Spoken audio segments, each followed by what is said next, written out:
Hi everybody, I'm Yang Mei. I'm from Malaysia of Chinese heritage, but I'm now based in London. As a writer, I'm interested in the stories of strong, powerful, dynamic, independent women, tiger spirit women, and in particular East Asian women. I started life as a novelist, and back in the day I was a lawyer, and the discussions about identity really touched me because this was my experience. I loved reading Amy Tan, but all her stories were about women who'd been through heartbreak, suffering, terrible things, but in a domestic sphere. I also loved John Grisham, legal thriller, but it was all about white men driving their cars, being chased, mafias, men with guns, and an urban Western landscape.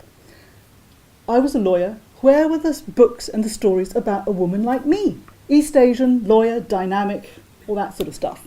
So I decided to write my own. So I wrote these two books, The Flame Tree and Mind Game.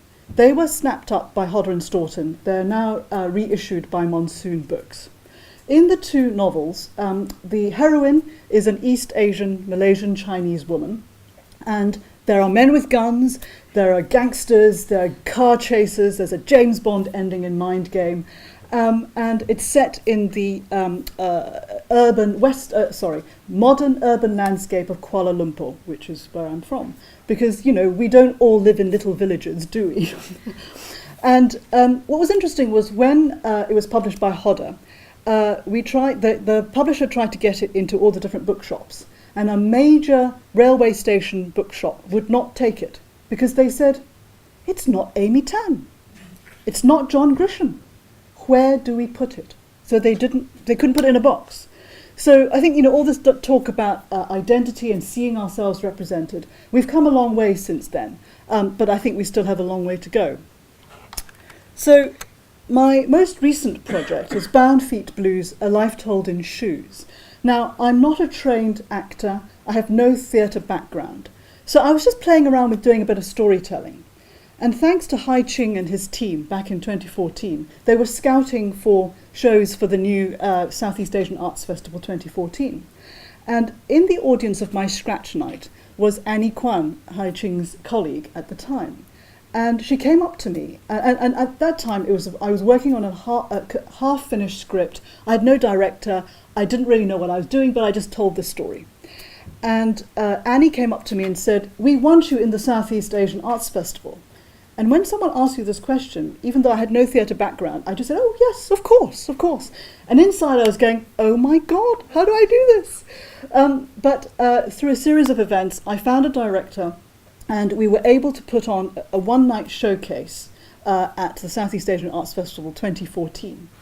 And as a result of that, we were able to get more funding, and we put on a 3-week run at the Tristan Bates last year, November, December 2015. And Bound Feet Blues is the story of my great-grandmother in China who had bound feet. And interwoven in that is my own coming out story.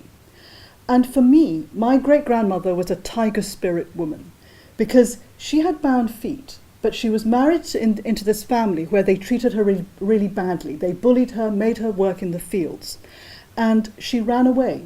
Imagine for a woman of that time to defy tradition, break her marriage vows, and run away. She managed to make her way to the coast where she boarded a junk to Malaya. And at that time, she had no idea what was going to meet her at the other end. And imagine this little woman with these tiny little feet that was very fragile and unbalanced. And she took this chance. And she went to Malaya. She met the man who became my great-grandfather. And the rest is history. And I wanted to explore this idea of bound feet as a metaphor for the cultural traditions that kept women literally in their place. They couldn't walk.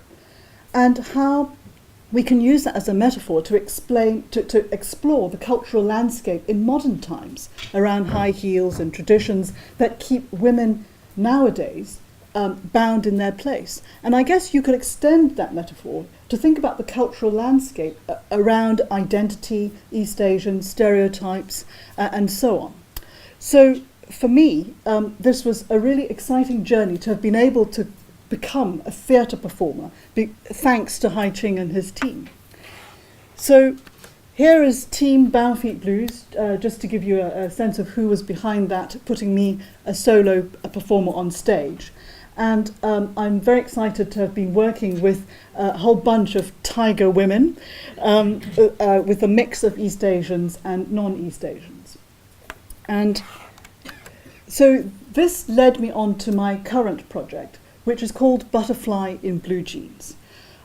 It's an East Asian feminist response to Puccini's Madame Butterfly. And it just used to infuriate me. I love the music. You know, Puccini, fantastic music. I want to hate it, but I can't hate it.